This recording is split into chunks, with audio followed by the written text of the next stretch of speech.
Hormuz প্রণালী ঘিরে উত্তেজনা এবং ইরানের জ্বালানি তেলে ফের নিষেধাজ্ঞার জেরে বিশ্ববাজারে আবারও ঊর্ধ্বমুখী তেলের দাম। জ্বালানি রপ্তানির ধমনী হরমুজ ঘিরে অনিশ্চয়তায় বিকল্প রুট নিয়ে এখন চুলচেরা বিশ্লেষণ তুঙ্গে।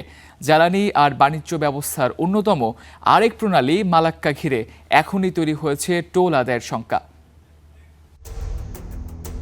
বিশ্বের জটিল সরু সমুদ্রপথের মধ্যে একটি মালাক্কা প্রণালী, যে প্রণালীর সবচেয়ে সরু স্থানের প্রস্থ মাত্র ৩ কিলোমিটার। ভারত আর প্রশান্ত মহাসাগরকে যুক্ত করা এই প্রণালী ঘিরে বিশ্বের ১/৩ বাণিজ্য হয়। প্রতিদিন এই প্রণালী দিয়ে সরবরাহ হয় ২,৩০,০০,০০০ ব্যারেল তেল।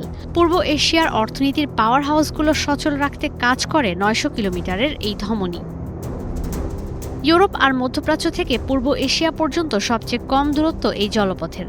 হরমুজ প্রণালী ঘিরে উত্তেজনায় বারবার উঠে আসছে মালাক্কা প্রণালীর নাম।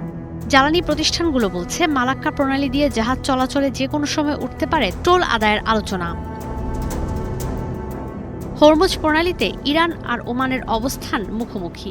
এর মধ্যেই যুক্তরাষ্ট্রের কাছে প্রস্তাব গেছে হরমুজ প্রণালী দিয়ে জাহাজ চলাচলে টোল আদায়ের বিষয়ে। ৬০ দিনের জন্য যুদ্ধবিরতির পাশাপাশি এই প্রণালী দিয়ে নির্বিঘ্নে জাহাজ চলাচলের বিষয়ে দেয়া হয়েছিল নিশ্চয়তা। কিন্তু নতুন করে এই প্রণালীতে বাণিজ্যিক জাহাজে হামলা হয়ে ভেস্তে গেছে সব। বিশেষজ্ঞরা বলছেন, এখন মালাক্কা প্রণালী নিয়ে শঙ্কায় আছে জ্বালানি প্রতিষ্ঠানগুলো।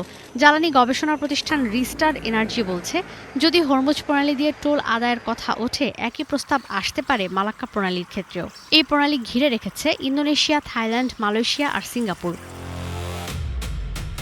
বিশ্লেষকরা বলছেন, হরমুজ প্রণালীতে ইরানের নিয়ন্ত্রণের মতোই মালাক্কা প্রণালীতেও পার্শ্ববর্তী দেশগুলোর নিয়ন্ত্রণের শঙ্কা আছে। সারা বিশ্বে মোট সরবরাহ করা পণ্যের ৩০% হয় মালাক্কা প্রণালী দিয়ে। চীনের জ্বালানি তেলের ৮০% আমদানি হয় মালাক্কা দিয়ে। সরু জলপথ বিশ্বব্যাপী ব্যবহৃত হয় সমুদ্রপথে বাণিজ্য পরিচালনায়, বিশেষ করে জ্বালানি তেল আর তরলীকৃত প্রাকৃতিক গ্যাস সরবরাহে। বিশ্বের ৪/৩ তেলই পরিবহন করা হয় সমুদ্রপথে, যে কারণে মধ্যপ্রাচ্য থেকে এশিয়ায় জ্বালানি তেল পরিবহনে হরমুজ প্রণালী কিংবা মালাক্কা প্রণালীর গুরুত্ব এত বেশি। ঈশিতা ব্রহ্ম, স্টার নিউজ।